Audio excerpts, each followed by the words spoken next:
Welcome to Shukla Study Point. आप सभी का स्वागत है आपके अपने YouTube channel Shukla Study Point में। मैं शिवम शुक्ला आप सभी दोस्तों का हार्दिक स्वागत करता हूं। मनोविज्ञान पेपर 1 महासंग्राम रिवीजन क्लास 2023 की परीक्षाओं के लिए बीए तृतीय वर्ष यानी कि बीए थर्ड ईयर में अगर आपने साइकोलॉजी लिया है यानी कि आप मनोविज्ञान पढ़ रहे हैं तो आपको खास करके पेपर 1 के अंतर्गत आपको एक्सपेरिमेंटल मेथडोलॉजी एंड स्टेटिक्स इसके बारे में आपको पढ़ना पड़ेगा। यानी हिंदी में कहें तो इसको प्रायोगिक सिद्धांत शास्त्र और सांख्यिकी जो है आपको पेपर नंबर 1 में पढ़ना पड़ेगा। इसके अलावा पेपर 2 में आपको निर्देशन और परामर्श नाम का एक पेपर द्वितीय प्रश्न पत्र उसको पढ़ना पड़ेगा। इसको आप काउंसलिंग एंड गाइडेंस बोलते हैं अंग्रेजी में। तो ये पेपर नंबर 2 में आपको पढ़ना पड़ेगा। उसका भी जल्द ही मैं महासंग्राम वीडियो दूंगा और मॉडल पेपर भी दे दूंगा, ठीक है। और सबसे बढ़िया बात यह कि सभी सब्जेक्ट की मैंने प्लेलिस्ट बना दी। पेपर 1, 2 और 3 सभी के एक ही में मैंने प्लेलिस्ट सेट कर दी, तो आप प्लेलिस्ट प्लीज़ देख लीजिएगा। इसके अलावा पेपर 3 में आपको खास करके जो है कई पेपर 3 में आपको 3 खंड मिलेगी। जिस प्रकार से जियोग्राफी में होता है उसी प्रकार से साइकोलॉजी में होता है। साइकोलॉजी में आपको पेपर 3 में 3 खंड दिखेंगे। उन तीनों खंडों में से केवल एक ही खंड का आपको उत्तर देना, मतलब कि एक ही खंड के हिसाब से आपको उसी के सिलेबस को पढ़ना है। 3 पेपर आपको तीसरे पेपर के अकॉर्डिंग मिलेंगे, लेकिन उनमें से आप जो चूज करे होंगे बस वही देना। यानी कि पहला है तृतीय प्रश्न पत्र के अंतर्गत आपका ये वाला पोर्शन है संगठनात्मक व्यवहार पढ़ना है, यानी कि ऑर्गेनाइजेशनल बिहेवियर जो होता है उसके बारे में पढ़ना है। या फिर अगला जो सिलेबस है आपका तृतीय प्रश्न पत्र का खंड बा, उसमें स्वास्थ्य मनोविज्ञान के बारे में, हेल्थ साइकोलॉजी के बारे में पढ़ना है। और जो तृतीय प्रश्न पत्र यानी पेपर 3 का जो सी वाला पोर्शन है खंड सा है, उसमें आपको पर्यावरण मनोविज्ञान के बारे में पढ़ना है। उसमें इन्वायरमेंटल साइकोलॉजी आपको पढ़ना है। तो चाहे आप इन्वायरमेंटल साइकोलॉजी पढ़ें, चाहे आप हेल्थ साइकोलॉजी पढ़ें, चाहे आप ऑर्गेनाइजेशनल बिहेवियर पढ़ें, ठीक है। इन तीनों में से केवल एक ही आपको चूज करना होता है। जब आपका एग्जामिनेशन फॉर्म भरते हैं खास करके, तो उसी समय आपको चूज करने को ये ऑप्शन बोला जाता है। तो आपने जो भी चूज किया होगा वो आपको पढ़ना है, या फिर आपके कॉलेज वालों ने जो एक प्रकार से अपने में रखा होगा उसके अकॉर्डिंग होगा। हालांकि चूज आपको ही करना पड़ता है, बच्चे ही चूज करते हैं, लेकिन हो सकता है आपने अपने कॉलेज में कह दिया हो कि भाई हमारा वैसे ही कर दीजिएगा, बहुत दिन बाद कॉलेज नहीं जा रहे हैं आप, वैसे उन्हीं के भरोसे मास्टर के छोड़ दिया। तो उन्होंने जो उनके कॉलेज में चलता है या फिर ज़्यादा बच्चों ने जिस पेपर मतलब कि जिस खंड को लिया होता है उसी खंड को आपको भी दे देते हैं, ठीक है। तो आप एक बार जरूर उसको चेक कर लीजिएगा, फिर पूछ लीजिएगा जिससे भी होगा, ठीक है। पेपर 1 में आपको पढ़ना क्या है, एक्सपेरिमेंटल मेथडोलॉजी एंड स्टेटिक्स, ठीक है। ये आपको पढ़ना जरूर पड़ेगा, इसको आप ध्यान रखिएगा, ठीक है। यानी प्रायोगिक विधियां और सांख्यिकी आपको ये पढ़ना पड़ेगा। क्लियर। आगे बढ़ते हैं, मोस्ट इंपॉर्टेंट प्रश्न और उत्तर को समझने का प्रयास करते हैं। इस समय थर्ड ईयर की क्लासेस लगातार हो रही हैं, आप लोगों ने देखा भी होगा। देखिए पहला प्रश्न आपकी स्क्रीन पर आ चुका, सभी लोग देखिएगा। प्रश्न आपका है भाई, प्रश्न है कि समस्या के अर्थ को स्पष्ट कीजिए। समस्या क्या होती है, तो समस्या खास करके आप देखते हैं व्यक्ति समाज जो होता है अपनी आवश्यकताओं की संतुष्टि के लिए अनेक साधनों को अपनाता है। यदि किसी आवश्यकता की संतुष्टि किसी उपलब्ध साधन के द्वारा नहीं हो पाती है तो एक समस्या उत्पन्न हो जाती है। इसका अर्थ यह हुआ कि आवश्यकता की संतुष्टि के मार्ग में उपस्थित बाधा ही क्या है, समस्या है। यानी आप कोई चीज़ करना चाह रहे हैं और आप वो काम नहीं कर पाते हैं। आप कोई चीज़ ज़रूरी होती है, नीड है आपकी, और वो नीड आपकी पूरी नहीं हो पाती, तो खास करके यही होती है समस्या। यानी कि आपकी आवश्यकताओं के बीच की जो बाधा है, आपकी आवश्यकताओं को पूरी करने के बीच में जो बाधा उत्पन्न होती है उसी बाधा को समस्या कहते हैं। जो ही साधन उपलब्ध हो जाते हैं बाधा दूर हो जाती है और आवश्यकता की संतुष्टि के साथ ही समस्या का अंत हो जाता है। क्लियर, ये बात ध्यान रखेंगे। लेकिन मनोवैज्ञानिकों ने जो है समाधान मतलब कि खास करके बताया है समस्या को लेकर के कि आवश्यकता माइनस साधन बराबर समस्या। ये सूत्र एक प्रकार से समस्या का होगा। समस्या बराबर क्या होता है, आवश्यकता माइनस साधन। यानी अगर आपके पास आवश्यकता कोई चीज़ की है और आवश्यकता है लेकिन उन साधनों, मान लेते हैं आपको आवश्यकता है वीडियो देखने की, आपको आवश्यकता है कि हमको पढ़ना है भाई क्या, साइकोलॉजी आपको पढ़ना था। अब आपकी आवश्यकता है, नीड है, आपको सोशल मतलब कि साइकोलॉजी पढ़ना है, लेकिन अब आपके पास फ़ोन नहीं है ना आपके पास किताब है, तो आपके पास साधन नहीं है, तो आप साइकोलॉजी नहीं पढ़ पा रहे हैं। तो ये एक प्रकार से क्या है, आपकी जो एक प्रकार से आपकी जो आवश्यकता थी कि हमको भाई साइकोलॉजी पढ़ना है तो आप नहीं पढ़ पाए, ये क्या है, ये समस्याएं तो ही उत्पन्न हो गई जो आपने नहीं पढ़ पाया। क्यों नहीं पढ़ गया, क्योंकि आपके पास साधन नहीं था। तो आवश्यकता माइनस साधन बराबर समस्या, ठीक है। एफोक महोदय ने कहा है कि किसी समस्या के लिए उन्होंने 5 तत्वों को उपस्थित कहा कि भाई ये 5 तत्व जब तक उपस्थित नहीं होंगे तब तक कोई समस्या नहीं मानी जाएगी। पहली बात, एकोफ महोदय कहते हैं, क्या कहते हैं एकोफ महोदय? एकोफ महोदय कहते हैं कि भाई अनुसंधान उपभोक्ता तथा अन्य सहभागी का होना जरूरी है। दूसरी बात उन्होंने बताई कि उद्देश्य का होना परमावश्यक है। तीसरी बात है उद्देश्य प्राप्ति के लिए अन्य साधन का होना। चौथी बात, उपभोक्ता में अन्य साधन की उपयुक्तता के प्रति संदेह। इसके अलावा पांचवा पॉइंट जो उन्होंने बताया, तत्व बताया, वो है समस्या से संबंधित वातावरण। तो एकोफ महोदय ने किसी समस्या के लिए इन 5 तत्वों की उपस्थिति आवश्यक होनी बताई है कि भाई ये आवश्यक होनी चाहिए। ठीक है, ये बात ध्यान रखेंगे। तो इस प्रकार से चीज़ें मैंने आपको बताई। तो समस्या यही है। समस्या की परिभाषा को देते हुए टाउनसेंड महोदय बड़े अच्छे विद्वान हैं। उन्होंने कहा कि समस्या तो एक समाधान के लिए प्रस्तावित एक प्रश्न होता है। क्या कहा टाउनसेंड महोदय ने कहा कि समस्या क्या होती? समस्या तो समाधान के लिए प्रस्तावित एक प्रश्न है। किसके लिए? समाधान के लिए प्रस्तावित एक प्रश्न को ही समस्या कहते हैं। ऐसा किसने कहा?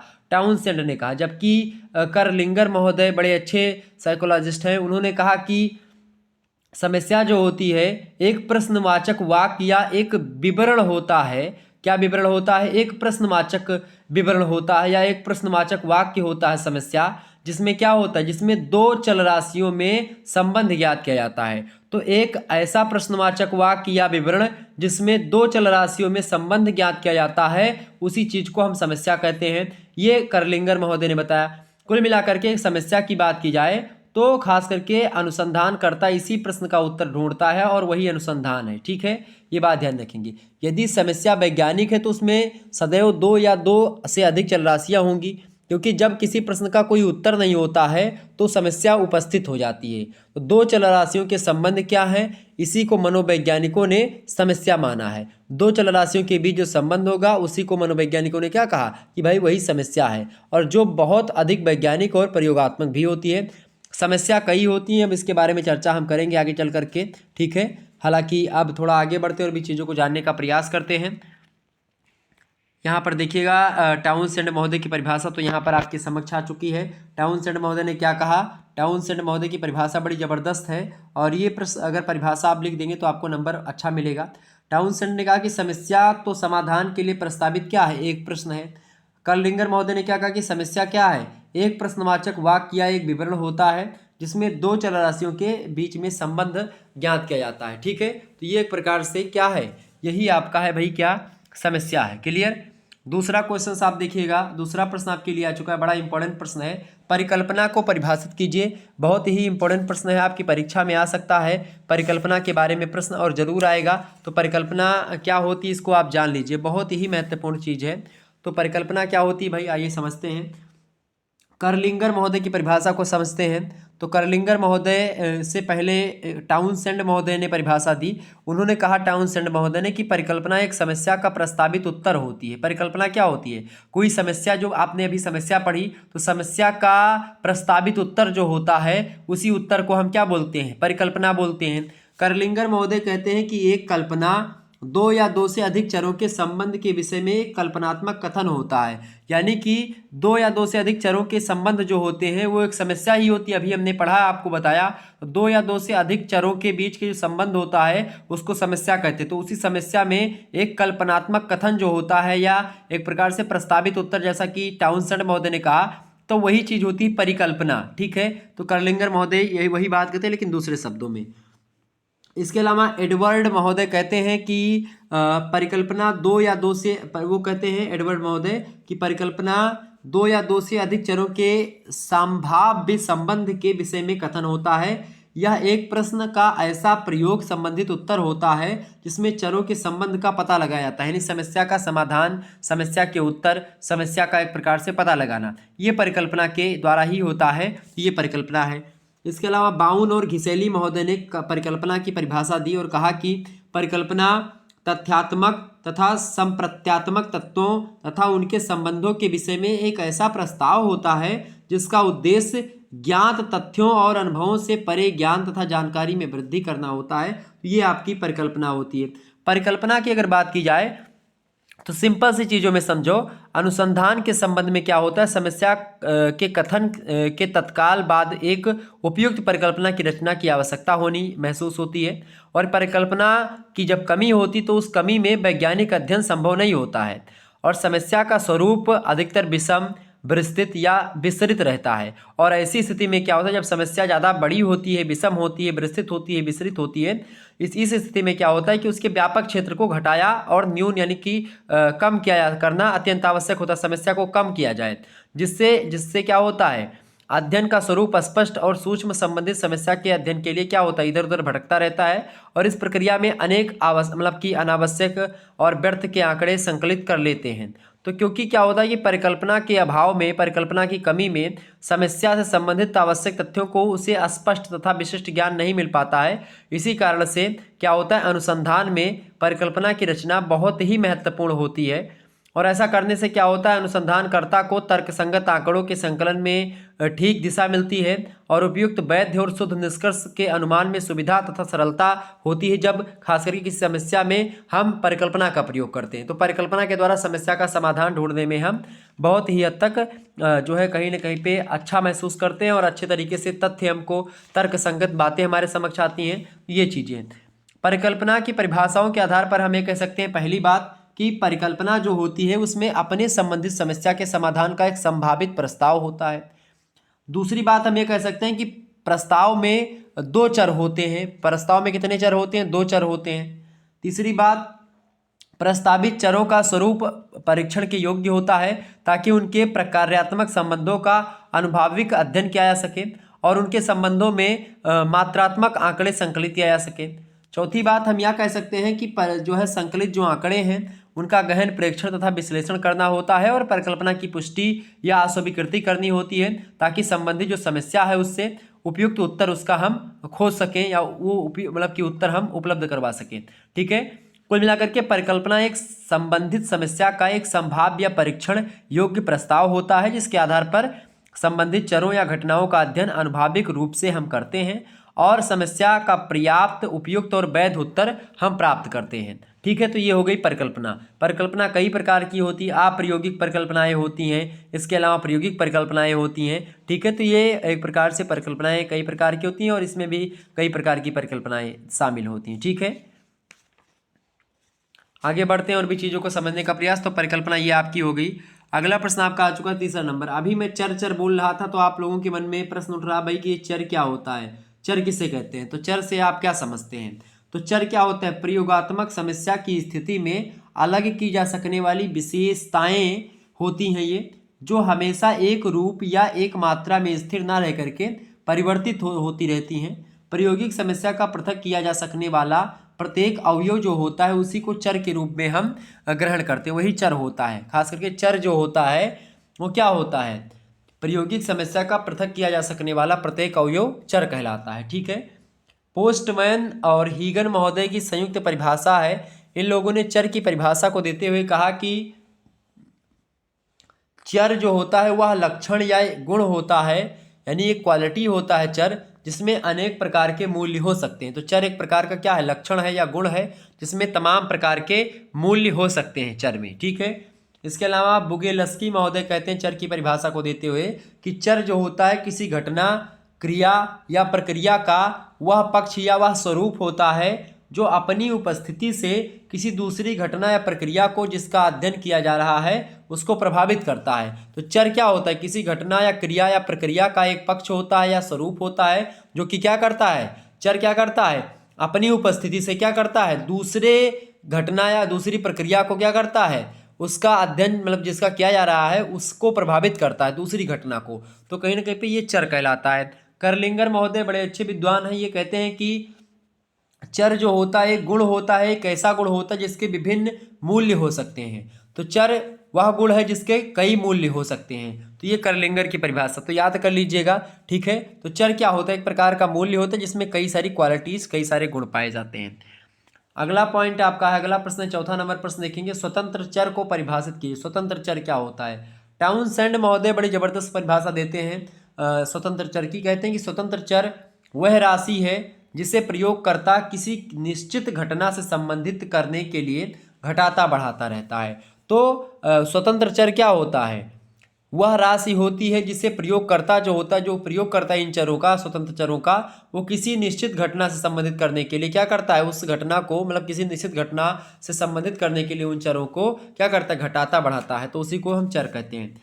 करलिंगर महोदय कहते हैं कि स्वतंत्र चर किसी आश्रित चर का अनुमानित कारक होता है तथा आश्रित चर जो होता है स्वतंत्र चर का अनुमानित प्रभाव भी होता है। ये करलिंगर महोदय की परिभाषा है। स्वतंत्र चर प्रयोगकर्ता के नियंत्रण में रहता है, वह इसकी मात्रा को घटा सकता है, प्रयोगकर्ता बढ़ा भी सकता है चर की मात्रा को। तो स्वतंत्र चर को उद्दीपक चर तथा जैविक या शारीरिक चर के रूप में भी हम पाते हैं। तो कुल मिलाकर के ये रहा स्वतंत्र चर के बारे में कुछ बातें जो कि मैंने आपको बताई। आगे बढ़ते हैं और भी चीज़ों को जानने का प्रयास करते हैं। पांचवा प्रश्न आपका देखेंगे, प्रश्न है अभिकल्प। अभिकल्प को अंग्रेजी में डिजाइन बोलते हैं, तो डिजाइन के स्वरूप को स्पष्ट कीजिए या फिर अभिकल्प क्या होता है। तो शोध अभिकल्प समस्या मतलब कि शोध अभिकल्प समस्या तथा परिकल्पना का निर्धारण करने के पश्चात उपकल्पना के संबंध में अनेक निर्णय लेकर समूहों का चयन किया जाता है और विभिन्न आंकड़ों का संकलन करके एक नक्शा तैयार किया जाता है जिसे शोध अभिकल्प के नाम से जानते हैं। ठीक है, शोध अभिकल्प क्या होता है, एक प्रारूप, एक डिजाइन, एक सांचा, एक खाका तैयार कर लेना पहले से कि भाई हमको ये चीजें इस प्रकार से करनी है, या कोई परिकल्पना का निर्धारण करना तो हमको ऐसे ऐसे स्ट्रक्चर से करना है, हमको ऐसी डिजाइन यानी एक मसौदा, एक प्रारूप बना करके करना है, तो उसी प्रारूप को शोध अभिकल्प कहते हैं। ठीक है, अब यहाँ पर कोक महोदय की बड़ी जबरदस्त परिभाषा है, उसको थोड़ा सा जान लेते हैं क्या कहा उन्होंने इस संदर्भ में। देखें, कोक के शब्दों में कोक महोदय कहते हैं कि अभिकल्प जो होता है आंकड़ों के संकलन और विश्लेषण के लिए परिस्थितियों का इस प्रकार व्यवस्थापन होता है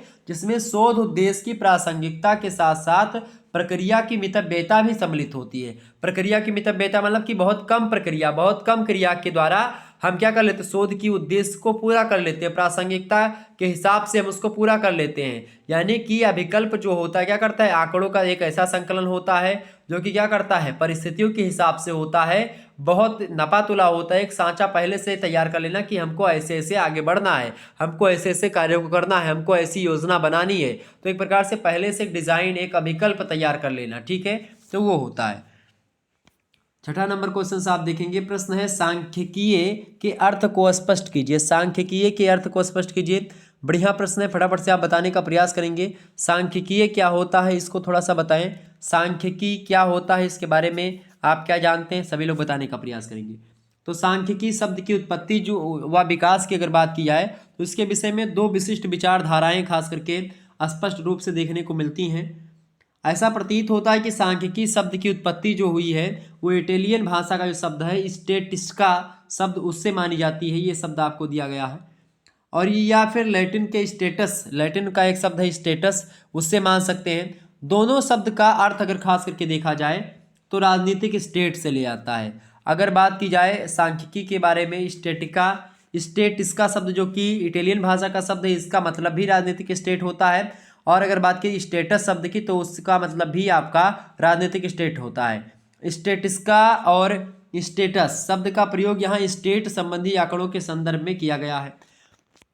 प्रत्येक स्टेट या राज्य को अनेक आंकड़ों का ठीक ठाक लेखा जोखा रखना पड़ता है और इन आंकड़ों का संबंध स्टेट की आय व्यय, जनसंख्या, सैनिक संख्या कितनी है, शक्ति कैसी है, जन्म व मरण के आंकड़े, ये विशेष रूप से इन्हीं के लिए इसका प्रयोग करते हैं हम स्टेट शब्द का। ठीक है, इससे यह ज्ञात होता है कि स्टेटिस्का शब्द के स्टेटिक्स शब्द कहा मतलब कि कहा जाने लगा और इस शब्द से ऐसे विषय तथा कला का बोध होने लगा जिसका संबंध आंकड़ों के संकलन, वर्गीकरण और उनकी विवेचना, यानी स्टेटिक्स जो शब्द है खास करके इस जिसको आप सांख्यिकी बोलते हैं, इसमें क्या करा जाता है, सांख्यिकी का मतलब होता है आंकड़ों को इकट्ठा करना, आंकड़ों का संकलन करना, आंकड़ों का वर्गीकरण करना और आंकड़ों की विवेचना प्रस्तुत करना। तो ये सब इस मतलब कि सांख्यिकी का मतलब होता है। ठीक है, सांख्यिकी शब्द के अनेक अर्थ हैं, प्रत्येक अर्थ की व्याख्या तीन बातों पर आधारित है। कौन कौन सी तीन बात, देखें।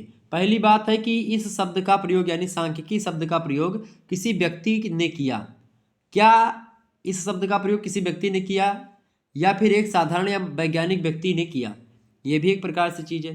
दूसरी बात, इसका प्रयोग किस वचन में किया गया है, एक वचन या बहुवचन में। तीसरा प्रश्न ये है कि किस उद्देश्य से इसका प्रयोग किया गया है और किस समस्या के समाधान के लिए किया गया है।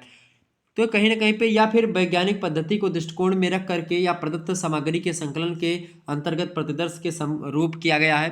तो तमाम प्रकार के प्रश्नों को हम खड़ा कर सकते हैं। ठीक है, इंग्लिश और इंग्लिश महोदय खास करके इसकी परिभाषा देते हैं सांख्यिकी की।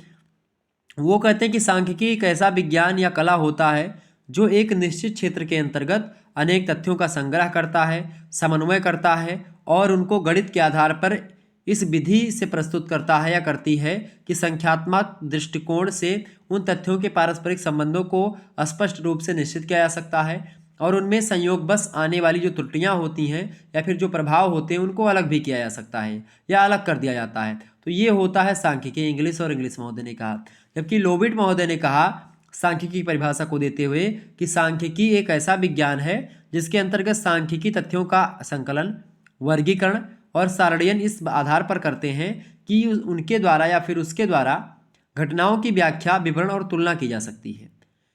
फर्ग्यूसन महोदय कहते हैं कि सांख्यिकी वैज्ञानिक विधि तंत्र की एक शाखा है और इसका संबंध सर्वेक्षणों तथा प्रयोगों के द्वारा जो प्राप्त आंकड़े होते हैं उनके संकलन के लिए, उनके वर्गीकरण के लिए, उनके विवरण और विवेचन के लिए उससे होता है। और इसका वास्तविक उद्देश्य जो होता है सांख्यिकी का, जनसंख्या संबंधी संख्यात्मक विशेषताओं का वर्णन तथा उनके विषय में अनुमान लगाना होता है। कुल मिलाकर के सांख्यिकी के कला के रूप के अंतर्गत व्यवहारिक तथा विवरणात्मक सांख्यिकी के वे सब अंग आ जाते हैं जिनसे आंकड़ों को व्यवस्थित करने और उनके स्वरूप को स्पष्ट करने, विवादों तथा शंकाओं के निराकरण में सहायता और सुविधा मिलती है। ये होता है आपकी सांख्यिकी। सांख्यिकी के द्वारा सिंपल सी बात है कि भाई हम क्या करते हैं, आंकड़ों का संकलन करते हैं, आंकड़ों का हम वर्गीकरण करते हैं, इसके अलावा आंकड़ों का विवरण, विवेचन, तमाम प्रकार की चीज़ें करते हैं। तो ये होता है सांख्यिकी। ठीक है, अगला प्रश्न आपका 7वां नंबर प्रश्न आप देखिएगा। 7वां नंबर क्वेश्चन आपकी स्क्रीन पर आ चुका है। आवृत्ति वितरण को समझाइए। आवृत्ति वितरण किसे कहते हैं, फटाफट से आप बताने का प्रयास करेंगे। आवृत्ति वितरण क्या होता है, फटाफट से आप बताने का प्रयास करें। बहुत ही महत्वपूर्ण प्रश्न है। आवृत्ति वितरण को समझाइए। आवृत्ति वितरण एक प्रविधि होती है। क्या होती है? एक प्रविधि होती है जिसके द्वारा बारंबारता को संख्या के रूप में प्रस्तुत किया जाता है। यहाँ प्राप्त अंकों के प्रसार या वर्ग के रूप में आवृत्ति वितरण किया जाता है, जिससे यह ज्ञात होता है कि किसी वर्ग में घटना की कितनी संख्या है या कितनी बारंबारता है। बारंबारता वितरण को दिखलाने वाली तालिका को आवृत्ति वितरण तालिका या फिर सारणी कहते हैं। ठीक है, तो ये हो गई आपकी आवृत्ति वितरण। ठीक है, 8वां क्वेश्चन आप देखिएगा। प्रश्न बड़ा ही अच्छा है। केंद्रीय प्रवृत्ति के माप से आप क्या समझते हैं? बहुत ही इंपॉर्टेंट प्रश्न है केंद्रीय प्रवृत्ति की माप को लेकर के।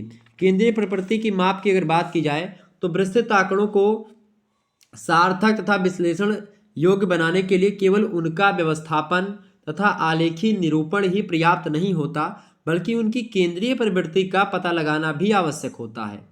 केंद्रीय प्रवृत्ति से यहाँ हमारा तात्पर्य उस संख्यात्मक माप से होता है जो कि प्राप्त आंकड़े जो होते हैं उनका सबसे अधिक प्रतिनिधित्व करता है, अर्थात वह मान जो कि दिए गए आंकड़ों के एक समूह में बार बार आता है। जब कभी दो या दो से अधिक आंकड़ों के समूहों के तुलनात्मक अध्ययन की आवश्यकता होती है, तब उनकी तुलना केवल मूल्य प्राप्त अंकों के आधार पर संभव नहीं होती है, क्योंकि उनका प्रसार या विस्तार न्यूनतम इकाई से लेकर के अधिकतम इकाई तक दूर दूर तक फैला रहता है। तो ये होती है आपकी केंद्रीय प्रवृत्ति की मापें। केंद्रीय प्रवृत्ति की माप की अगर बात की जाए तो इसकी परिभाषा जो है बड़े बड़े विद्वानों ने दी है। उनमें नाम आता है चैपलिन महोदय का। चैपलिन महोदय केंद्रीय प्रवृत्ति की माप के बारे में कहते हैं कि प्राप्तांकों के प्रतिनिधित्व मूल्य को, जो प्राप्तांक होते हैं उन प्राप्तांकों का जो प्रतिनिधित्व करता हुआ मूल्य होता है, उसी प्रतिनिधित्व मूल्य को केंद्रीय प्रवृत्ति की माप कहते हैं या केंद्रीय प्रवृत्ति कहते हैं। जो प्राप्तांकों का क्या करता हो, प्रतिनिधित्व करता हो ऐसा अंक, उसको केंद्रीय प्रवृत्ति की माप कहते हैं। जबकि क्लार्क और सकाडे महोदय की संयुक्त परिभाषा है, वो कहते हैं कि माध्य समंकों के संपूर्ण समूह का विवरण प्रस्तुत करने वाले कोई अकेला अंक प्राप्त करने का प्रयास करता है, वही आपका क्या होता है, केंद्रीय प्रवृत्ति की माप है। वैसे केंद्रीय प्रवृत्ति माप प्रतिनिधात्मक समंक पर ही निर्भर करता है, जो आंकड़ों के माध्य, माध्यिका या बहुलक में सम्मिलित होते हैं। ठीक है, या तो माध्य जो होता है वो भी केंद्रीय प्रवृत्ति की माप के द्वारा ही होता है, माध्यिका, बहुलांक, ये सब। ठीक है, अभी माध्यिका, बहुलांक और इनके बारे में चर्चा करेंगे हम, आगे प्रश्न हमारे पास है। ठीक है, वैसे केंद्रीय प्रवृत्ति की माप के कुछ गुण भी हैं, दोष भी हैं, ये बात आप ध्यान रखेंगे। इसका गुण ये है भाई कि केंद्रीय प्रवृत्ति खास करके इसकी गणना सरलता और शीघ्रता से हो जाती है। इसके अलावा केंद्रीय प्रवृत्ति माप का स्वरूप अधिक अस्थायी और विश्वसनीय रहता है। इसके अलावा इसका लाभ ये है, गुण ये है कि इस माप से अन्य सांख्यिकीय मापों जैसे कि एसडी, ठीक है, और सह संबंध गुणांक की गणना में अत्यधिक आवश्यकता पड़ती है। इसके अलावा चौथी विशेषता इसकी मतलब कि गुण ये है कि यह माप जो होता है केंद्रीय प्रवृत्ति का माप अपने अंक वितरण का एक ही संख्या में प्रायः अधिक शुद्ध रूप से प्रतिनिधित्व करता है। इसके अलावा आप देखेंगे कि जो छोटे अंक समूह की गणना में अन्य जो केंद्रीय प्रवृत्ति की माप होती है उनकी अपेक्षा सबसे कम समय जो लगता है वो केंद्रीय प्रवृत्ति की मापों को निकालने में लगता है। इसके अलावा केंद्रीय प्रवृत्ति का प्रयोग उस स्थिति में भी उपयुक्त रहता है जबकि अंक वितरण अपूर्ण भी दिया हो, या जब अंत में या आरंभ में कुछ वर्गांतरों या अंक छूट भी गए हों तो भी केंद्रीय प्रवृत्ति की माप जो होती है वो तथ्यात्मक जानकारी देती है। इसके अलावा आप देखते हैं बहुलांक का सबसे अधिक संभावित मूल्य तथा सबसे अधिक मूल्य होता है और यह सीमांत अंकों को महत्व न देकर के केवल सबसे प्रचलित अंकों को महत्व देता है। यह केंद्रीय प्रवृत्ति की माप का एक गुण होता है। तो ये तमाम प्रकार के गुण मैंने बताए। वैसे केंद्रीय प्रवृत्ति की माप के दोष भी होते हैं। जैसे पहला दोष इसका ये है कि केंद्रीय प्रवृत्ति की माप की मात्रा पर आरंभ व अंत की संख्याओं का अत्यधिक प्रभाव पड़ता है। ये एक इसका दोष है। दूसरा दोष ये है कि जब अंकों का वितरण समान नहीं होता तब इसका प्रयोग ठीक नहीं होता है। तो इस मामले में भी केंद्रीय प्रवृत्ति की माप जो है वो सही नहीं मानी जाती है। तीसरा दोष इसका ये है केंद्रीय प्रवृत्ति की मापों का कि जब अंक वितरण अपूर्ण होगा तब मध्यमान का उपयोग ठीक नहीं होता, इसमें उसमें भी त्रुटियां आ जाती हैं। इसके अलावा चौथा दोष इसमें यह आता है कि इसकी गणना में एक वितरण के आरंभ के अंकों तथा अंत के अंकों का कोई प्रभाव नहीं पड़ता है। पांचवी इसका दोष ये है कि इसका गणितीय विवेचन नहीं होता है बल्कि व्यवहारिक होता है जो है केंद्रीय प्रवृत्ति की मापों का, यह भी इसका एक दोष है। इसके अलावा अगला दोष ये है कि शुद्ध बहुलांक की गणना जटिल होती है और खास करके केंद्रीय प्रवृत्ति का यह एक दोष भी है। ठीक है, तो ये सब एक प्रकार से आपका रहा केंद्रीय प्रवृत्ति की मापों को लेकर के। 9वां नंबर प्रश्न आप देखेंगे सभी लोग। 9 नंबर प्रश्न है मध्यमान की उपयोगिता बताइए। मध्यमान की क्या उपयोगिता है, फटाफट से आप बताने का प्रयास करेंगे। अच्छा, मध्यमान कैसे निकालते हैं इसको लेकर के यहाँ पर मैंने प्रश्नों को रखा है। अभी मैं सवाल को आपको बता दूंगा। मध्यमान को अंग्रेजी में क्या बोलते हैं? मीन बोलते हैं। ठीक है, कैपिटल यम से प्रदर्शित करते हैं। आप किसको? कैपिटल यम से प्रदर्शित करते हैं मध्यमान को। मध्यमान का सूत्र होता है सिग्मा एफएक्स बटे एन। ठीक है, ये बात ध्यान रखेंगे। तो ये होता है आपका क्या? ये होता है मध्यमान। इसकी सिग्मा माने होता है, सिग्मा अगर कहीं पर यहाँ पर आपको मिले ये वाला चिन्ह, इसका मतलब होता है योग। सिग्मा माने क्या होता है? जोड़। सीधा सा मतलब समझिए, सिग्मा का मतलब, बड़े सिग्मा का मतलब होता है जोड़। ठीक है, ये बात क्लियर हो गई आपकी। तो ये हो गया आपका जोड़। इसके अलावा कहीं पर आपको अगर यफ, ऐसे यफ मिला, मतलब कि स्मॉल यफ मिले, स्मॉल यफ का मतलब होता है आपका फ्रीक्वेंसी, यानी कि आवृत्ति के बारे में बता रहा है। किसके बारे में? आवृत्ति के बारे में बता रहा है। ठीक है, फ्रीक्वेंसी।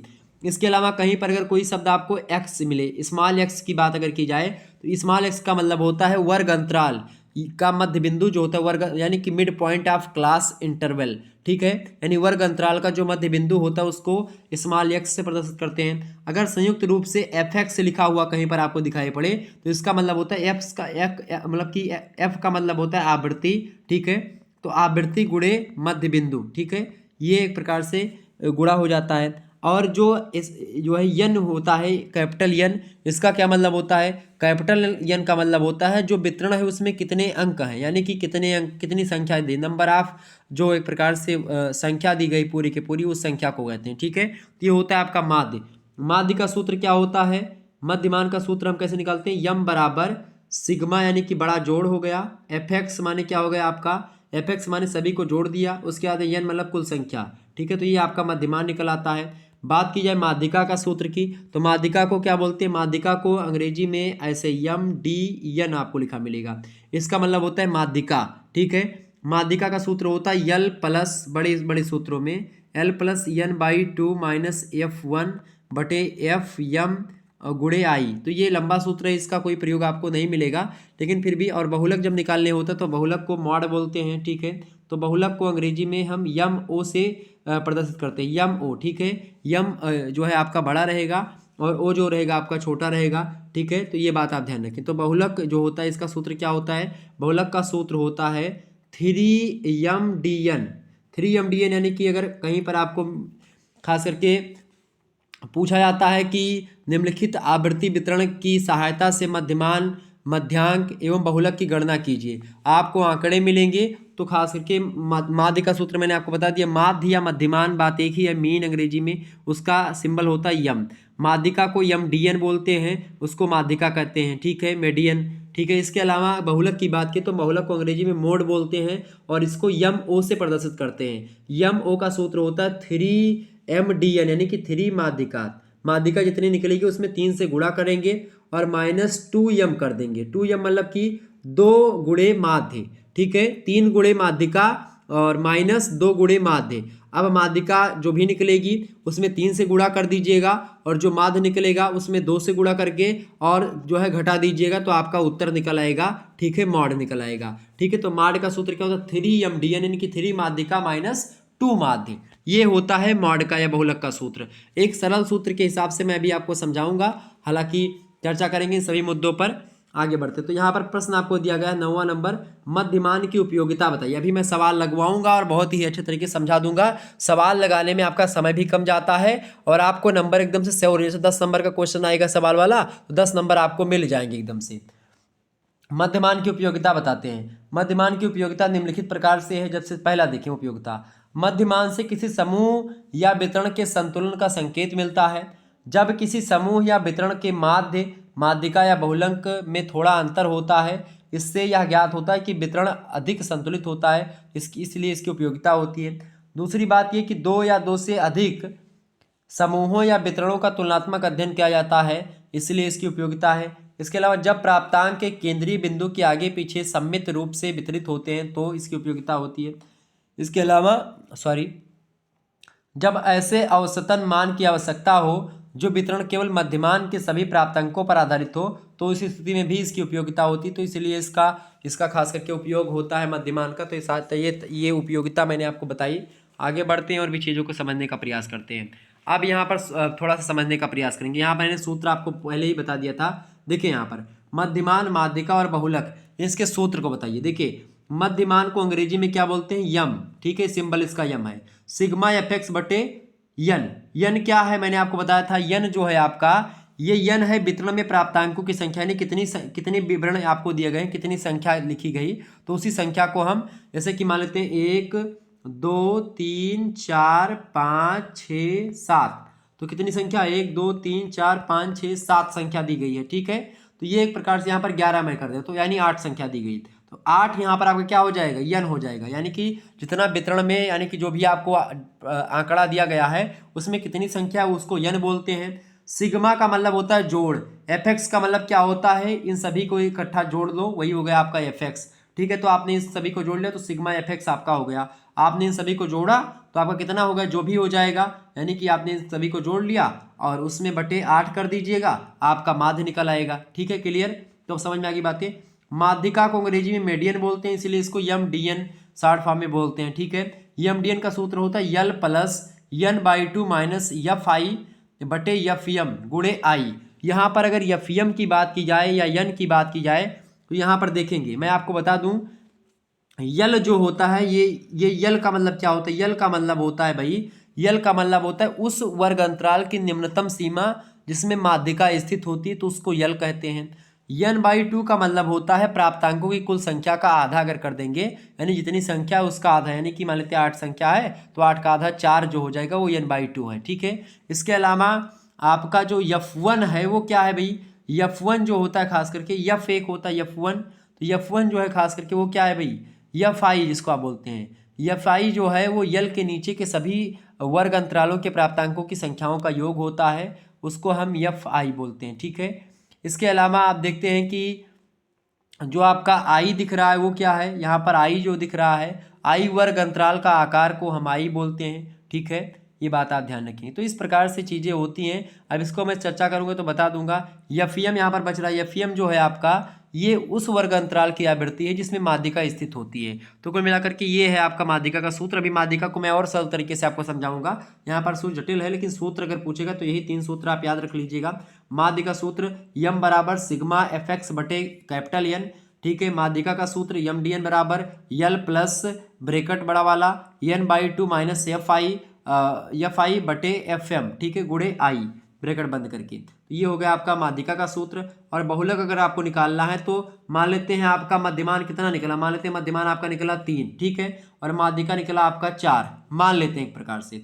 तो बहुलक क्या होगा, तो देखिए यम हो यानी कि मोड बराबर क्या, 3mdn माइनस 2m।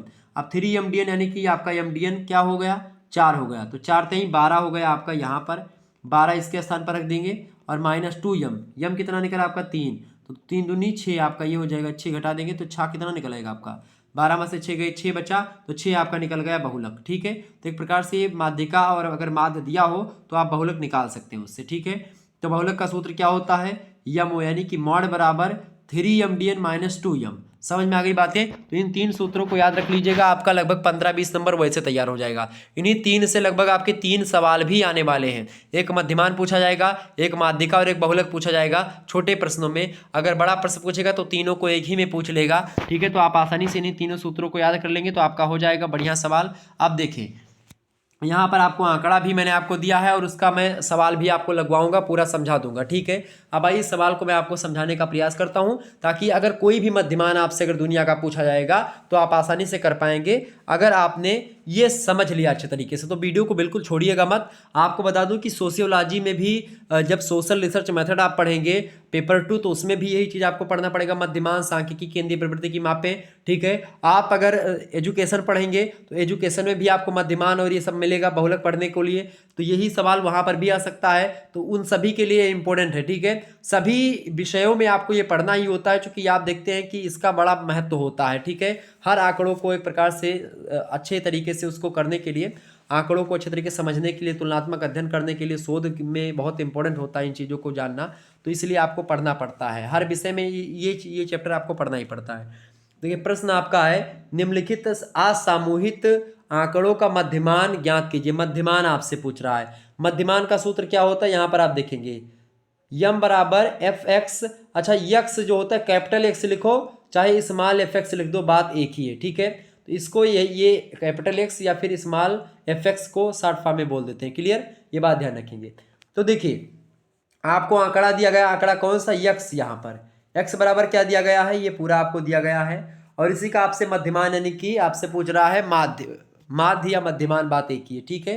पूछ रहा है क्या, मीन आपसे पूछ रहा है, यम, ठीक है।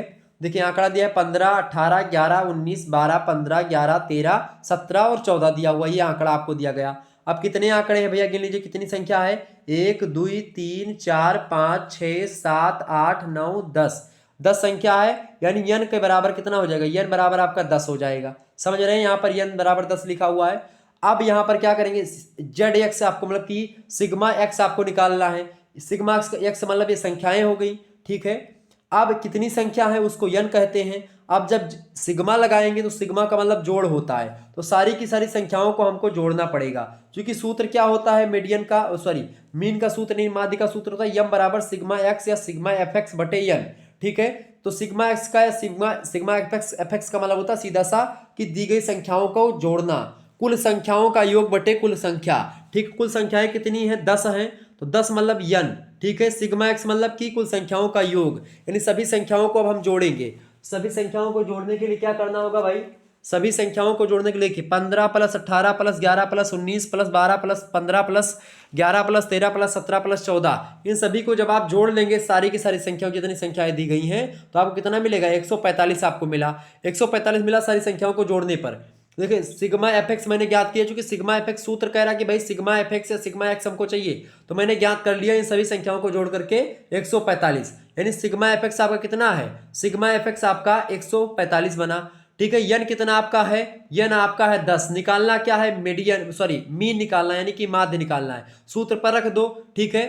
अब सूत्र क्या होता है आपका, देखिए सूत्र होता है आपका यम बराबर सिग्मा एक्स बटे यन। अब सिग्मा एक्स आपका कितना निकला है, सिग्मा एक्स निकला 145 भैया, 145 मैंने यहां रख दिया, ठीक है।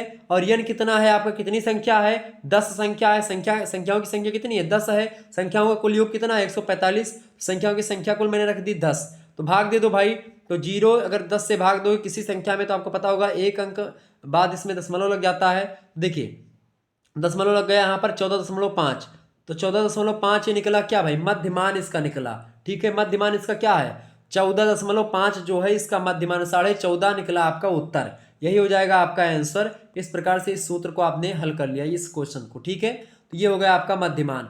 अब इसको थोड़ा सा और मैं सरल भाषा में आपको समझा दूं। जैसे मान लेते हैं एक आंकड़ा मैं अपनी तरफ से देता हूं, एक संख्या बड़ी सरल सरल 2 3 4 6 9 5, ठीक है।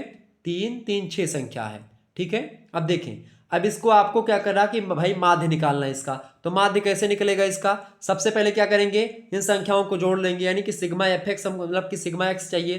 तो 3 2 5 4 9 9 6 15, 15 और 5 20 और 9 29, एक और ले लीजिए यहाँ पर, ठीक है। एक और ले लिया हमने तो कितना हो गया, ताकि कट जाए संख्या, ठीक है। 29 और एक 30 हो गया। और कितनी संख्या है? 3 3 6 और एक 7, 7 संख्या है। 8 6 48, या फिर 8 पंचे 40 कर लीजिए। तो यहाँ पर एक 9 संख्या और ले लीजिए, या फिर यहाँ पर खास करके ऐसा कर लीजिए 7 6 42 होता है, या 7 पचे 35, ठीक है। तो 35 हम जोड़ लेते हैं, ताकि संख्या क्या होगी, कट जाए भाई। नहीं कटेगी नहीं तो अभी अब आपको अगर भाग बताने में लग जाएंगे तो बड़ा समय लग जाएगा। तो 1 2 3 3 3 6 6 4 10, 10 और 10 6 16, 16 5 21, 21 9 और कितना होगा, 21 9 30 हो गया। लेकिन 7 संख्याएं हैं यहाँ पर। एक मैं 5 और ले रहा हूँ, ठीक है। एक 5 मैं और ले रहा हूँ, तो कितनी संख्या हो गई? 1 2 3 4 5 6 7 8, 8 संख्या हो गई, ठीक है। लेकिन फिर भी नहीं बन रहा है आपका। 1 मिनट में वैसे आपको समझा दूं। 1 2 3 4 5, मान लेते 5 संख्या, इसको जोड़ो तो 3 2, मतलब कि 3 2 5 1 6 6 4 10 5 15, 15 ये हो गया पूरा का पूरा सिग्मा एक्स आपने जोड़ा, कितना हो गया 15। कितनी संख्या? 1 2 3 4 5, 5 संख्या है। भागे दे दो 5 से, 5 एकम 5, 5 दिया 15, 3 आपका क्या निकला? ये 3 निकल गया आपका माध्य। अगर यहीं पर आपसे क्या पूछा था भाई, यहीं पर आपसे इन्हीं पांचों संख्याओं का आपसे क्या पूछ लेता, यहीं पर मान लेते हैं आपसे माध्यिका पूछ लिया, ठीक है। माध्यिका किसकी पूछ लिया? इन सभी की माध्यिका पूछ लेते तो माध्यिका कैसे निकालते? अच्छा, माध्यिका निकालने के लिए मैं आपको बता दूं बड़ा सरल तरीका। वो सूत्र आपका जो बड़ा लंबा था, तो वो सूत्र आपको उसमें रखना पड़ेगा, ठीक है। n2/1 जब वो पूरा वर्ग अंतराल आपको मिलेगा, बड़ा सवाल। लेकिन अगर ऐसे मिल गया आपको, केवल आंकड़ा दिया गया और इसका आपको निकालना, तो कैसे निकालेंगे? इसको निकालने के लिए सीधा सा पहले इसको क्या करेंगे, हम जो आंकड़ा दिया गया इसको हम आरोही क्रम में या अवरोही क्रम में लिख लेंगे। आरोही या अवरोही क्रम का मतलब होता है तो घटते क्रम में लिख लिया या तो बढ़ते क्रम में, माध्यिका निकालने के लिए। मान लेते हैं हमने सबसे छोटी संख्या इसमें कौन सी है? सबसे छोटी संख्या आपकी 11 है, 11 लिख लिया। उससे छोटी फिर से कौन है? 11 है। फिर उससे छोटी कौन सी भाई? 12 है। 12 के बाद में कौन सी संख्या है? 13 है। 13 के बाद में कौन है? 14 है। 14 के बाद में कौन है? 15 है, ठीक है। 15 के बाद में कौन सी संख्या है? 2 15 है, ठीक है। 2 15 कर लिया हमने। इसके अलावा और कौन सी संख्या आपकी 15 के बाद में? तो मैं आपको क्या बता रहा था भाई कि ये मैं अवरोही क्रम में, मतलब कि एक प्रकार से मैं घटते से बढ़ते क्रम में लिख रहा हूँ। सबसे छोटी संख्या 11, फिर 12, फिर 13, फिर 14, फिर 15 15, और 15 के बाद में कौन सी आपकी है? 15 के बाद में 16 है, कहीं पर नहीं 17 है, 17 लिख लिया मैंने। 17 के बाद में कौन सी संख्या? 18 है। 18 के बाद में आपकी 19 है, ठीक है। ये इतनी संख्या है। 1 2 3 4 5 6 7 8 9 10, 10 संख्याएं हैं। अब ये n बराबर आपका 10 ही है। अब आपको करना क्या? मीडियन निकालने के लिए क्या करना है आपको भाई? मीडियन निकालने के लिए आपको क्या करना होता है? मीडियन निकालने के लिए आरोही क्रम में मैंने लिख लिया। अब जो है इसमें करना है आपको n+1/2वां पद, n+1/2वां पद, n मतलब कि माध्यिका बराबर होता है n+1/2वां पद, ठीक है। 2वां पद, इसका मतलब क्या होता है? n कौन सी? n क्या है? n आपका नंबर है। कितना है? n 10 है। 10 यहां पर मैंने लिख दिया, ठीक है। n के स्थान पर प्लस प्लस लिख दिया, 1 1 लिख दिया, यानी कि 11 हो जाएगा। बटे कितना हो गया? 2 वां पद। 10 1 कितना हो गया आपका? 11 हो गया। 11 बटे कितना हो गया? 2 हो गया। तो दोवां पद क्या निकलेगा आपका? 5.5 यहाँ पर, ठीक है। अब 5.5 नंबर पर कौन आ रहा है? 1 2 3 4, ठीक है। 5 यहाँ पर आपका रहा 14, ठीक है, 5वें नंबर पर। और आप 14.5 आपका इसमें क्या आ जाएगा? 14.5, ठीक है। ये आपका माध्यिका निकल गया 14.5। कैसे निकलेगा 14.5 माध्यिका? इसलिए निकल आएगा क्योंकि उस नंबर पर आपका 5.5 नंबर पर आपका क्या आएगा? ये संख्या आएगी 4.5। लेकिन ये चूंकि डाटा इतना सही उसकी माध्यिका के लिए दिया नहीं गया था, इसलिए ये दशमलव में आ रहा, नहीं तो एग्जैक्ट आपका बीच में आया था 14 या 15, ठीक है। तो इस प्रकार से आपकी माध्यिका निकल आती है। हालांकि आगे बढ़ते और भी चीजों को समझने का प्रयास। 12वां प्रश्न आपकी स्क्रीन पर आ चुका है। मानक विचलन का अर्थ स्पष्ट कीजिए। मानक विचलन क्या होता है इसको जानिए पहले। मानक विचलन किसे कहते हैं भाई? अगला प्रश्न आप समझेंगे, मानक विचलन क्या होता है। मानक विचलन का अर्थ स्पष्ट कीजिए। मानक विचलन को क्या बोलते हैं, शॉर्ट फॉर्म में एसडी बोलते हैं, ठीक है। एसडी बोलते हैं किसको, मानक विचलन को, ठीक है। एसडी का सूत्र क्या होता है, under root sigma x square, small x square बटे कैपिटल एन। एन यहाँ पर मैंने आपको बताया, एन का मतलब क्या होता है, कितनी संख्याएं हैं, सिग्मा माने जोड़, ठीक है। ये चीज़ें आप समझ में आ गई, आगे समझते हैं। और जब खास करके कैपिटल यक्स में से हम क्या करते हैं, जो है इस मतलब कि माध्य को घटा देते हैं तो आपको स्मॉल एक्स निकल आता है। हालांकि इस पर चर्चा करेंगे हम। केंद्रीय प्रवृत्ति की मापों में मानक विचलन की अगर बात की जाए जो है एसडी की, तो सबसे अधिक जो एक प्रकार से विश्वसनीय होता है वो खास करके मानक विचलन के द्वारा ही निकला माप होता है, और इसका उपयोग सांख्यिकीय में सबसे अधिक किया जाता है।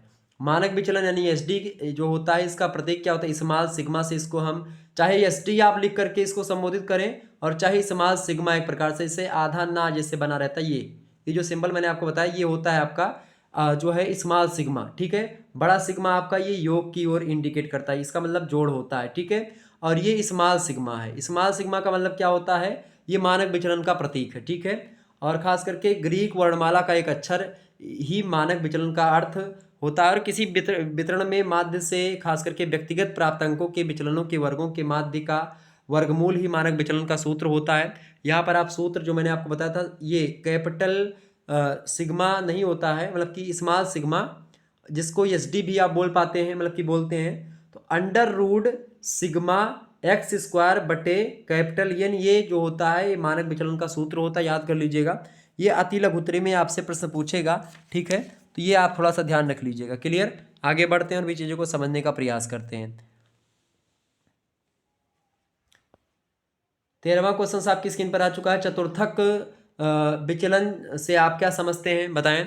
तो समूह की विचलनशीलता के मापन की दूसरी विधि को चतुर्थांक या फिर चतुर्थक विचलन कहते हैं। किसी वितरण में 75% तथा 25% यानी कि 75% और 25% प्राप्तांकों के बीच अंतर के आधा को हम चतुर्थक कहते हैं।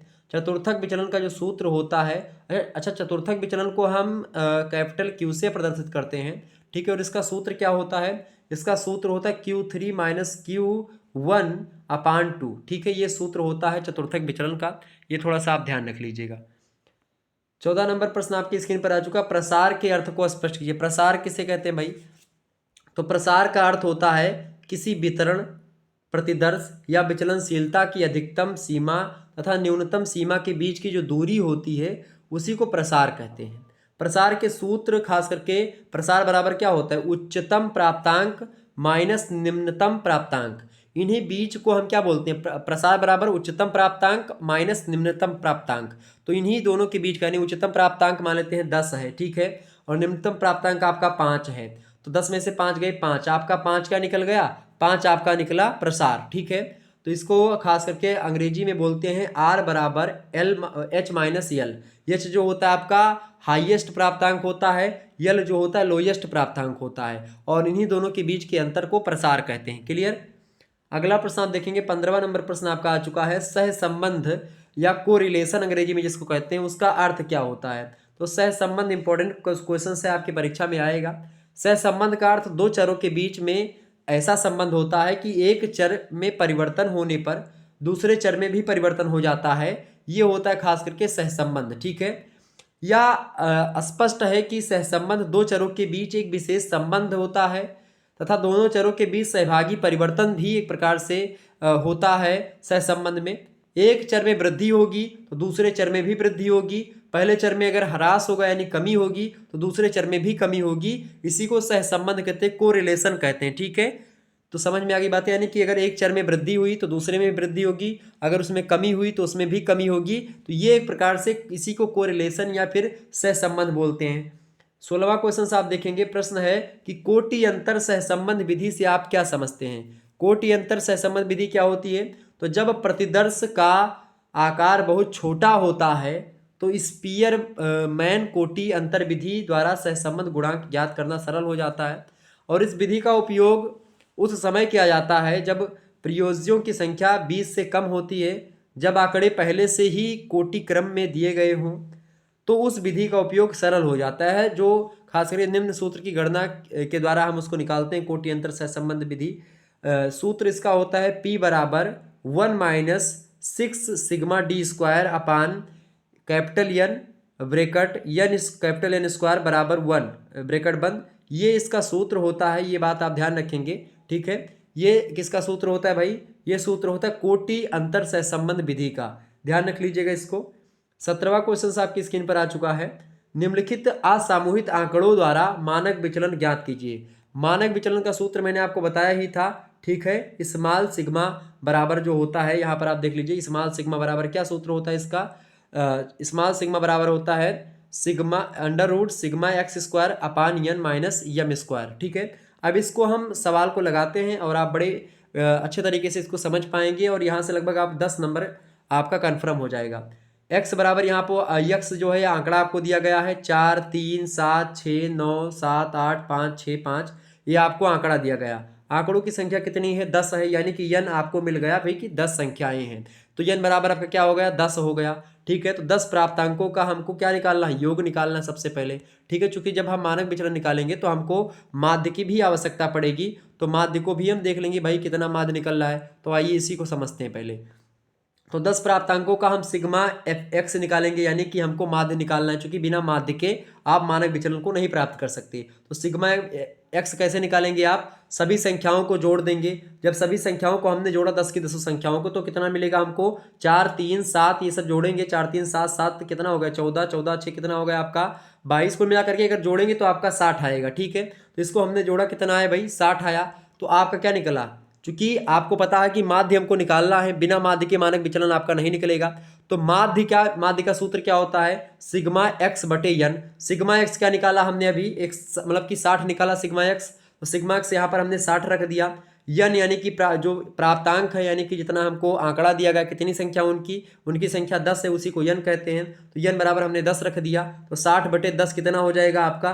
6 मिल गया हमको, ठीक है। तो ये 6 क्या हो गया? ये आपका माध्य निकला, ठीक है। माध्य कितना निकला हमको? 6 मिला माध्य। अब हमको क्या निकालना है भाई? हमको निकालना है क्या? जो है x square, sigma x square हमको ज्ञात करना, चूंकि मानक विचलन में हमको सिग्मा एक्स स्क्वायर की रिक्वायर्ड होगी। तो चूंकि मानक विचलन निकालने का सूत्र ही आपको पता है कि स्मॉल सिग्मा बराबर क्या होता है? मानक विचलन बराबर होता है सिग्मा एक्स स्क्वायर बटे कैपिटल एन अंडर रूट में माइनस यम स्क्वायर। तो यम हमको पता है, माध्य पता है कितना हमको? 6 निकला है, लेकिन हमको सिग्मा एक्स स्क्वायर की मान नहीं पता है। यन भी पता है कि भाई यन हमारे पास 10 है, लेकिन हमको ये निकालना है। ये निकालने के लिए हमको क्या करना पड़ेगा? जितने भी हमारे पास अंक दिए गए थे, जैसे कि हमको कितना अंक दिया गया था? सबसे पहला अंक था 4, तो 4 का स्क्वायर हमने किया 16 हो गया, 3 का स्क्वायर किया 9 हो गया, 7 का स्क्वायर 49, 6 का स्क्वायर 36, 9 का 81, इसी प्रकार से ये चीजें, ठीक है। तो इन सभी का स्क्वायर करके फिर जोड़ लिया, 16 जोड़ा हमने 4 के स्थान पर, 3 के स्थान पर 9, यानी कि इसका सिग्मा एक्स स्क्वायर करके सभी को जोड़ लेंगे, ठीक है। तो कितना निकलेगा? 390 आया जोड़। सिग्मा एक्स स्क्वायर बराबर कितना निकला हमारा? 390 निकला, ठीक है। स्क्वायर यानी एक्स स्क्वायर करेंगे ना, तो एक्स का आपका कितना है? एक्स बराबर मैंने आपको 10 संख्याएं बताई थी, तो उन्हीं का वर्ग करके आपको सिग्मा एक्स स्क्वायर निकलेगा। तो वर्ग किया 360 390 मिला। तो स्मॉल सिग्मा बराबर क्या होगा आपका? Under root sigma x square के स्थान पर क्या रखेंगे? 390 रख दिया हमने, ठीक है। 10 के स्थान पर क्या रखेंगे हम? 10 के स्थान पर हम क्या रखेंगे? सॉरी, एन के स्थान पर हम क्या रखेंगे? 10 रखेंगे, क्योंकि 10 संख्याएं हैं। और अभी अभी हमने माध्य को निकाला, माध्य आपका कितना निकला था? 6 निकला था। चूंकि माध्य स्क्वायर लिया है, यानी कि यम स्क्वायर लिखा है, तो हम 6 पर स्क्वायर लगाएंगे, तो यहाँ पर हमने 6 पर स्क्वायर लगा दिया। अब आगे इसको हल करेंगे, देखिए 390 बटे 10, 390 से 10 को काटेंगे, कितना बचेगा? 0 0 कट गया, और आपका अंडर रूट कितना बचेगा? 39 बचा अंडर रूट, और यहाँ पर आपका छकाक 36 हो जाएगा। इसका अगर स्क्वायर करेंगे अंडर रूट का, मतलब 6 का स्क्वायर करेंगे, तो छकाक कितना हो जाएगा? 36 हो जाएगा। तो कुल मिलाकर के 39 माइनस 36, ये अंडर रूट में आपका रहेगा। घटाएंगे कितना आएगा? 39 में से 36 गया, कितना बचा? 3 बचा, तो अंडर रूट 3 हो जाएगा। अंडर रूट 3, ये आप उत्तर या तो अंडर रूट 3 लिख दीजिए। अंडर रूट 3 का मान भी होता है 1.73, तो 1.73 इसके स्थान पर आप रख सकते हैं। तो ये क्या हो गया आपका? ये निकला आपका मानक विचलन, ठीक है। तो ये मानक विचलन आपका इस प्रकार से होता है। समझ में आ गई बातें? तो मानक विचलन के लिए सबसे पहले आपको माध्य निकालना पड़ेगा, उसके बाद में आपको सिग्मा एक्स स्क्वायर निकालना पड़ेगा, ठीक है। और फिर उसके बाद में आपको मिलेगा मानक विचलन का सूत्र, और मानक विचलन के सूत्र पर अगर आप उन डाटा को यानी कि उन प्राप्तांकों को रखेंगे, तो आपका एक प्रकार से मानक विचलन ज्ञात हो जाएगा। अगला प्रश्न 18 नंबर, निम्नलिखित मध्यमान विधि के द्वारा सहसंबंध गुणांक का सूत्र बताइए। मध्यमान विधि के द्वारा सहसंबंध गुणांक सूत्र जो है, ये सूत्र है आर बराबर क्या होता है। मध्यमान विधि के द्वारा सहसंबंध गुणांक जो होता है उसको हम कैपिटल आर मतलब सॉरी स्मॉल आर से प्रदर्शित करते हैं। इसका सूत्र होता है सिग्मा x1 y1 बटे capital N minus C X into C Y upon sigma small sigma X into small sigma Y. ये सूत्र होता है मध्यमान विधि के द्वारा सहसंबंध गुणांक का। याद कर लीजिएगा इसको। अगला प्रश्न है आपका, बाकी उतना इंपॉर्टेंट है नहीं, आता नहीं है, लेकिन आप अगर याद कर लेंगे तो ज़्यादा सही रहेगा। आएगा नहीं, ये बात मैं पहले से क्लियर कर दे रहा हूँ, चूंकि उसके स्थान पर अथवा वाला कोई प्रश्न आ जाएगा तो ज़्यादा कठिन आपको करना नहीं है, ठीक है। तो आप उसमें मत पढ़िएगा, ठीक है। आप इससे थोड़ा सा अगर दूरी बना लेंगे तो आपका हो जाएगा। बाकी मध्यमान निकालना, माध्यिका निकालना और बहुलक समझना, ये आप समझ जाइए। बहुलक क्या होता है, बहुलक को तो मैं तुरंत बता दूं आपको। जैसे कि 1 लिखा है, यहाँ पर 3 लिखा है, 4 लिखा है, 6 लिखा है, फिर से 3 हमने लिख दिया, फिर 2 लिख दिया, ठीक है, फिर 3 लिख दिया, 4 हो गया। और तो यहाँ पर आप देखेंगे, इसमें आपसे पूछा गया दिए गए प्राप्तांकों में बहुलक ज्ञात कीजिए। तो बहुलक के मतलब क्या होता है, जिसकी मतलब कि जो अंक सबसे अधिक बार आया वही बहुलक हो गया। देखिए 3 एक बार आया, फिर दूसरी बार भी आया, फिर तीसरी बार आया, यानी कि 3 जो है 3 बार आया, यानी जो 3 है ये क्या है, यही आपका बहुलक है। तो ये हो गया आपका बहुलक। समझ में आ गई बातें। तो बहुलक ऐसे आपको ज्ञात कर लेना है। अगला प्रश्न है, टी परीक्षण के सूत्र लिखिए।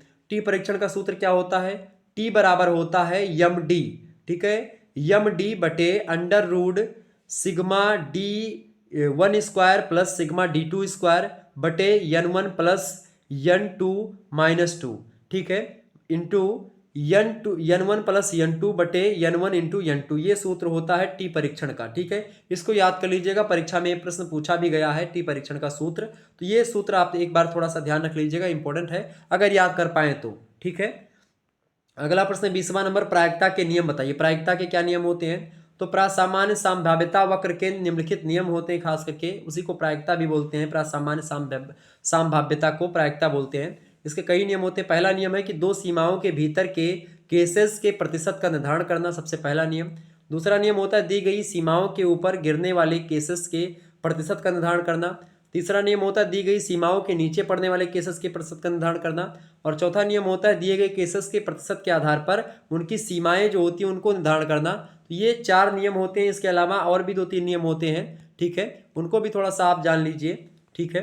चले, 5वां नियम होता है उच्चतम और निम्नतम प्रतिशत का निर्धारण करना।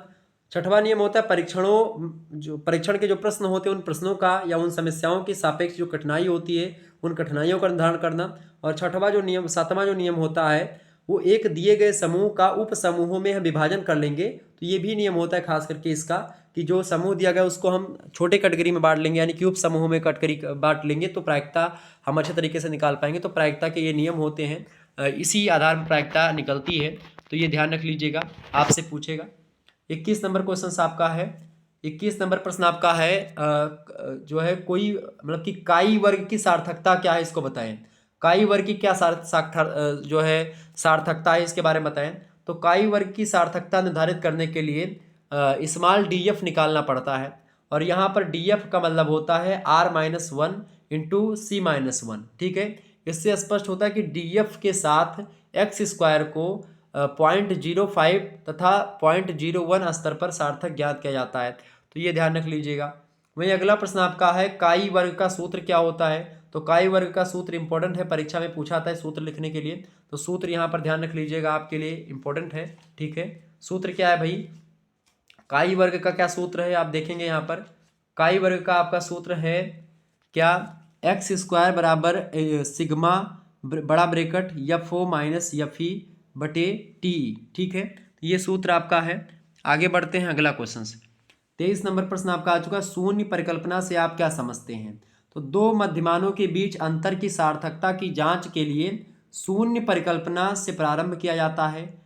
नल खास करके जर्मन भाषा का शब्द है जिसका अर्थ होता है शून्य। और शून्य परिकल्पना को संक्षेप में यन नॉट से प्रदर्शित करते हैं। यन ओ ये लिखा रहता है लेकिन इसको यन नॉट पढ़ते हैं, तो यन नॉट कहते हैं इसको। शून्य परिकल्पना का अर्थ दोनों मध्यमानों के बीच शून्य अंतर से रिलेटेड होता है और उसी से संबंधित है। तो शून्य परिकल्पना वही होती है कि दो मध्यमानों के बीच अंतर की जो सार्थकता होती है उसकी जांच के लिए शून्य परिकल्पना ही शुरुआत से ही मतलब शून्य परिकल्पना से ही शुरुआत की जाती है उसकी। 24 नंबर क्वेश्चन आप देखेंगे, आंकड़ों के व्यवस्थापन का अर्थ क्या होता है। व्यवस्थापन एक पद्धति होती है, एक ऐसी पद्धति होती है जिसके अनुसार प्राप्त जो आंकड़े होते हैं उनको सजातीय गुणों के आधार पर विभिन्न वर्गों में हम सारणीबद्ध तरीके से उसको एक सारणी में हम कैटेगराइज करते हैं, उसका वर्गीकरण करते हैं, जिसमें उनका रूप अधिक सरल हो जाता है, बोधगम्य यानी कि जानने योग्य हो जाता है, तुलनात्मक एक प्रकार से हो जाता है, ताकि हम एक श्रेणी का दूसरी श्रेणी से तुलना भी कर सकते हैं, संबंध को भी हम जान सकते हैं। तो यही सब होता है एक प्रकार से व्यवस्थापन की पद्धति। ठीक है, 25 नंबर क्वेश्चन और लास्ट क्वेश्चन आप देखेंगे, प्राचलिक विधि से आप क्या समझते हैं। तो प्राचलिक विधि का मतलब होता है कि जब हम किसी एक जनसंख्या से संबंधित एक विशेष गुण का अध्ययन संपूर्ण जनसंख्या के अध्ययन के आधार पर करते हैं, तब प्राचलिक विधि वो कहलाती है। यानी कि जब किसी एक जनसंख्या से संबंधित विशेष गुण जो होता है किसी एक जनसंख्या का, उसी से हम संपूर्ण जनसंख्या के अध्ययन को आधार बना लेते हैं। जैसे कि आपने देखा होगा डेयरी पर एक सैंपल जो नापा जाता है, तो प्राचलिक विधि में क्या होता है कि एक सैंपल लिया आता है कि भाई एक व्यक्ति के बारे में मैंने जानकारी ग्रहण कर ली और उसी के आधार पर मैंने बता दिया कि भाई सारे व्यक्तियों की यही क्वालिटी होगी। जैसे एक डिब्बी दूध हमने निकाला तो उसका मैंने फैट निकाल लिया कि भाई इसका फैट इतना होगा, तो उसी आधार पर पूरे के पूरी बाल्टी के दूध का मैंने बता दिया कि इतना फैट होगा। ठीक है, तो ये होता है प्राचलिक विधि। ठीक है, इसका उपयोग एक जनसंख्या से संबंधित प्राचल का वास्तविक व शुद्ध ज्ञान संभव हो जा पाता है, परंतु व्यवहारिक दृष्टिकोण से इस विधि के द्वारा तमाम प्रकार की बाधाएं भी उत्पन्न होती हैं और इस अध्ययन का उपयोग बहुत कम होता है, क्योंकि इसका उपयोग जनगणना के समय ही किया जाता है, जनगणना के मामले में लेकर के, और ये खास करके इसी को प्राचलिक विधि बोलते हैं। तो इस प्रकार से ये प्रश्न आपका समाप्त हुआ। तो आपने देखा खास करके मनोविज्ञान का पेपर नंबर 1 जिसके बारे में हमने चर्चा करी अभी और विस्तार से मैंने जाना, हर एक चीज़ों के बारे में आपको बताया।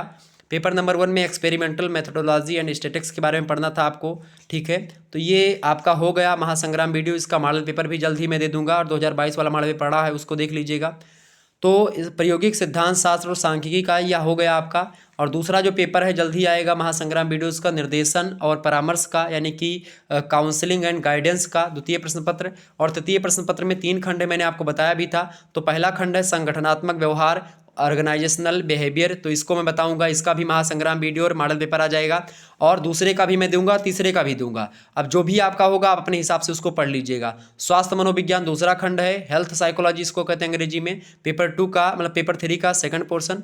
और जो तृतीय प्रश्न पत्र है आपका, तृतीय प्रश्न पत्र का खंड सा वाला पोर्शन, उसमें आपको पर्यावरण मनोविज्ञान पढ़ना है, इन्वायरमेंटल साइकोलॉजी, तो उसको भी मैं चर्चा करूंगा। तो इस प्रकार से आपका पूरा का पूरा साइकोलॉजी भी 3rd ईयर का समाप्त हो जाएगा। और होम साइंस का भी तृतीय वर्ष का प्रसार शिक्षा को लेकर के वीडियो जल्दी आपकी आ जाएगी। कल इसकी क्लास होगी लाइव, तो आप इसको देख लीजिएगा। ठीक है, बी तृतीय वर्ष होम साइंस का पेपर 2 प्रसार शिक्षा यानी कि एक्सटेंशन एजुकेशन पढ़ना है आपको। इसके मोस्ट इंपोर्टेंट क्वेश्चंस कल की वीडियो में आपके आएंगे महासंग्राम रिवीजन क्लास के तौर पर। आप इसको देखिए, रात 8 बजे से क्लास होगी आपकी। धन्यवाद, मिलते हैं नेक्स्ट वीडियो में, तब तक के लिए जय हिंद जय भारत। आप सभी का बहुत बहुत धन्यवाद। Good night all of you.